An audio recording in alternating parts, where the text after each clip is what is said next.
Hello friends, career नट YouTube channel पर एक बार फिर से आप सभी का स्वागत है। आईबी, एमटीएस और एसए का मतलब है सिक्योरिटी असिस्टेंट, और एमटीएस के ऑनलाइन फॉर्म निकल चुके हैं। 10वीं पास मात्र वैकेंसी है। जो बच्चे 10वीं कर चुके हैं वो इस फॉर्म को भर सकते हैं। एज लिमिट भी काफी है, बाकी और भी बहुत सारी डिटेल है जो आपके लिए जाननी जरूरी है। तो फॉर्म भरने से पहले इस वीडियो को पूरा जरूर देख लेना। एक एक डिटेल आपके लिए इंपॉर्टेंट है, कहीं ऐसा ना हो कि आपसे फॉर्म भरते टाइम कोई गलती हो जाए। दूसरा मेरा पॉइंट ये था कि जो बच्चे वीडियो को पहली बार देख रहे हैं, मैं उनको बता दूं, जितनी भी लेटेस्ट जॉब आती है मैं उन सब की कंप्लीट जानकारी इस चैनल पर देता रहता हूं, गवर्नमेंट जॉब से रिलेटेड। तो प्लीज चैनल को सब्सक्राइब कर ले। चलते हैं, आज का वीडियो शुरू करते हैं कि क्या आज का इंपॉर्टेंट है। ये रहा एक छोटा सा नोटिफिकेशन जिसकी सारी डिटेल मैं आपके सामने शेयर करूंगा। इंटेलिजेंस ब्यूरो के अंदर निकली है दो तरह की वैकेंसी, एक सिक्योरिटी असिस्टेंट और दूसरा एमटीएस। तो यहां देखिए, जैसे अगरतला का अगर आप देखें, ये सब्सिडायरी इंटेलिजेंस ब्यूरो यानी कि एसआईबी शॉर्ट में बोलेंगे, ये शाखाएं हैं इंटेलिजेंस ब्यूरो की।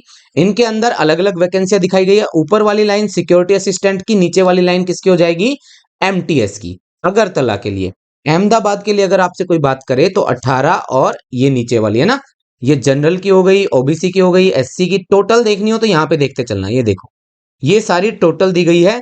ऊपर वाली होगी सिक्योरिटी असिस्टेंट, नीचे वाली होगी आपकी एमटीएस की। ठीक है, तो सबसे पहले प्यारे बच्चों, आप लोगों को अपनी अपनी वैकेंसियां देख लेनी है। दूसरा, आपको अपनी लैंग्वेज जरूर देखनी है।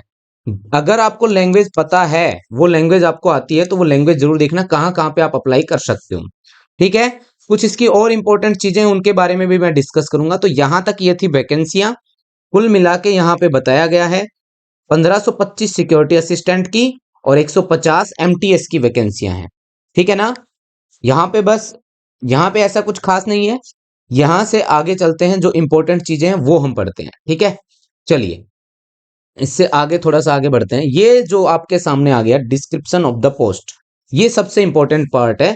ये फॉर्म भरने से पहले जरूर देख लेना। भैया आप ग्रुप सी के लिए अप्लाई कर रहे हो, पहला पॉइंट तो ये। दूसरा, अगर आप सैलरी की बात करें तो आपकी सैलरी सिक्योरिटी असिस्टेंट के लिए ये रहने वाली है, और एमटीएस के लिए ये रहने वाली है। ये लेवल 3 है, ये लेवल 1 है। दूसरा पॉइंट दोस्तों, स्पेशल सिक्योरिटी अलाउंस भी मिलता है 20% ऑफ द बेसिक पे। जो आपका बेसिक पे होता है ना, उसके ऊपर सिक्योरिटी अलाउंस एक्स्ट्रा मिलता है, तो ये आपको एक्स्ट्रा मिलेगा। दूसरा, cash compensation in lieu of duty performed, मतलब अगर आपकी ड्यूटी परफॉर्मेंस अच्छी रहती है तो उसके लिए भी कुछ एक्स्ट्रा आपको कैश कंपेंसेशन मिलता रहता है। ठीक है ना, तो ये कुछ चीजें इंपॉर्टेंट थी पहले तो आपके सैलरी के बारे में। अब इसके बाद एसेंशियल क्वालिफिकेशन पे हम आ जाते हैं। मैट्रिकुलेशन, अगर आप 10वीं पास है तो आप इस फॉर्म को भर सकते हैं। मैंने पहले ही बोला था, सिर्फ 10वीं पास होना जरूरी है। ये देखो भाई, ये इंपॉर्टेंट लाइन है। Second, possession of domicile certificate of that state against which candidate has applied. ठीक है ना, आपके पास डोमिसाइल होना जरूरी है। Against which candidate has applied, जिस स्टेट के लिए आपने अप्लाई किया है, जिस स्टेट से आपने अप्लाई किया है, उस स्टेट का आपके पास क्या होना चाहिए? Knowledge of any one of the local language dialect mention in table A above against each SIB. आपको किसी एक लोकल लैंग्वेज के बारे में जरूरी है पता होना, जिस भी एसआईबी के लिए आप अप्लाई करोगे। जिस भी एसआईबी के लिए आप अप्लाई करोगे, एसआईबी मैंने बताया था ना शाखा, जिस भी शाखा के लिए आप अप्लाई करोगे तो उसकी एक लैंग्वेज तो कंपलसरी आपको आनी चाहिए। जैसे कुछ में दिया हुआ था हिंदी, तो आप तो हिंदी वाले ही हैं मोस्टली बच्चे, तो हिंदी वाला जरूर अप्लाई करें। दूसरा, डिजायरेबल क्वालिफिकेशन क्या है? Field experience in intelligence work. अगर आपके पास इंटेलिजेंस वर्क का कोई फील्ड एक्सपीरियंस है तो वो काउंटेबल है। ऐसा तो कहाँ मिलने वाला है हमारे पास, है ना। हम बच्चे बेरोजगार, हमारे पास कहाँ से एक्सपीरियंस आएगा। नॉट एक्सीडिंग 27 ईयर्स, आपकी एज लिमिट क्या है? 27 से ऊपर आपकी एज लिमिट नहीं मानी जाएगी, और 18 से 25 years age on closing date. ठीक है, एज लिमिट क्या है भाई? 27 से ऊपर क्रॉस नहीं करनी चाहिए। और ये एमटीएस के लिए क्या है? 18 से 25। समझ में आया? सिक्योरिटी के लिए 27 से ऊपर ना हो, और ये 18 से 25। ठीक है, आगे देखो, अपर एज लिमिट इज रिलैक्सेबल। आपको अपर एज लिमिट में रिलैक्स मिल जाता है, जो कि सेंट्रल गवर्नमेंट के अकॉर्डिंग आप लोग जानते हो किसको कितना मिलता है, वो आप जानते हैं। ये पूरा पैराग्राफ आपके पढ़ने के लायक ही नहीं है, आपको पहले से पता है एज लिमिट के बारे में, जो सेंट्रल गवर्नमेंट हमें प्रोवाइड करती है। ठीक है, इससे ऊपर जो है यहाँ पे कुछ इंपॉर्टेंट चीजें आएंगी। एक तो ये नोट नंबर 2, बेटा ये वाला जो एरिया है, ये तो हो गया मेडिकली हैंडीकैप्ड जो है उनके लिए। अब यहां से शुरू, the reservation of vacancies for OBC, SC, ST, EWS, ex serviceman, पीडब्ल्यूडी इज एज पर रूल्स। ठीक है, जो ऊपर रोस्टर दिखाया गया वही वैकेंसीज रहेगी। द कैंडिडेट कैन ऑप्ट, ये पढ़ो बेटा note 3, the candidate can opt for the post of SA executive और एमटीएस जनरल और बोथ। आप एक के लिए भी अप्लाई कर सकते हो और आप दोनों के लिए भी। In case a candidate opts for the both post, he would be initially considered for the post of SA, then for the post of MTS। अगर आप दोनों के लिए अप्लाई करते हो तो पहले आपको SA के लिए कंसिडर किया जाएगा, यानी कि सिक्योरिटी असिस्टेंट के लिए, फिर MTS के लिए। ठीक है, इसके बाद ये इंपॉर्टेंट लाइन है, the candidate can opt only for one SIB। किसी एक शाखा के लिए आप फॉर्म अप्लाई कर सकते हो, ये नहीं कि सभी शाखा में अप्लाई कर दूंगा। ठीक है ना, ये इंपॉर्टेंट पॉइंट था, किसी भी एक शाखा में। More than one SIB form a candidate would be समरली rejected.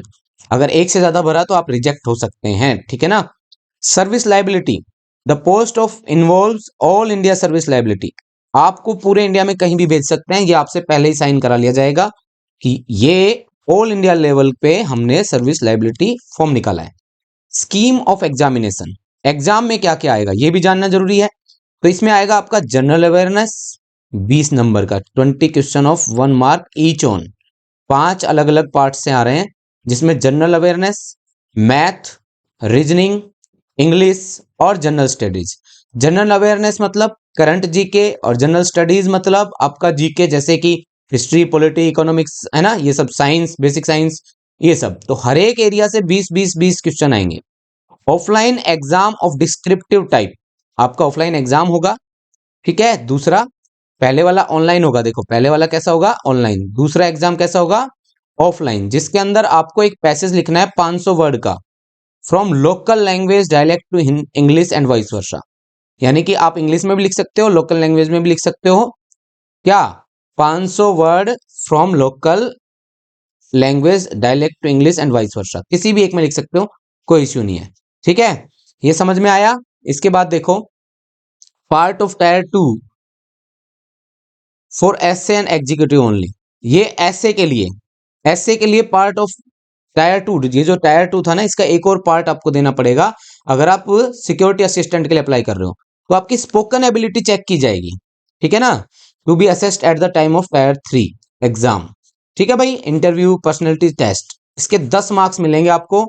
और ये जो टायर 3 है ना, उस टाइम पे ये होगा आपका सिक्योरिटी असिस्टेंट का। ठीक है, ये भी सिक्योरिटी असिस्टेंट के लिए है, ये दोनों के लिए था, टायर 2 दोनों के लिए है। इसके बाद टायर 2 का पार्ट ये बचा हुआ और टायर 3 बचा हुआ, ये सिर्फ सिक्योरिटी असिस्टेंट के लिए। तो 10 और 50 ये 60 और 40 ये 100 नंबर। ठीक है, समझ में आया। अब देखो, the cut off marks out of 100, ये कट ऑफ मार्क्स रहेंगे आपके, मिनिमम इतना मार्क्स तो आपको लेना ही होगा। दूसरा, the tier 2 exam is qualifying in nature, tier 2 आपका क्वालिफाइंग इन नेचर है। The qualifying marks in tier 2 is 20 out of 50 for SA executive, 16 out of 40 for MTS general. देखो एसए के लिए तो 20-50 में से, ठीक है, क्योंकि 10 नंबर ये भी हो गए ना उसके, 40 यहाँ थे, तो टायर 2 में टोटल 50 हो रहे हैं सिक्योरिटी असिस्टेंट के। ठीक है, हाउ टू अप्लाई, तो ऑनलाइन आप अप्लाई कर सकते हो, यहां जाने की जरूरत नहीं है, आप वैकेंसी जॉब अलर्ट पे जाओ, वहां पे हम डायरेक्ट लिंक आपको दे देंगे। 21 जनवरी से स्टार्ट होगा और 10 फरवरी तक आप लोग अप्लाई कर सकते हैं। इसके अलावा सभी डिटेल्स मैंने दे दी है। 500 रुपए फीस है भाई इन कैंडिडेट के लिए, जनरल, ईडब्ल्यूएस और ओबीसी। 50 जिसमें से एग्जामिनेशन फीस है और 450 आपकी प्रोसेसिंग फीस है। एससी और इनके लिए कोई डिटेल अभी नहीं दी गई है। कंप्लीट डिटेल के लिए जल्द ही हम आपको एक नोटिफिकेशन, हमारी वेबसाइट पर फुल डिटेल नोटिफिकेशन मिल जाएगा, वहां से आप डाउनलोड कर सकते हैं।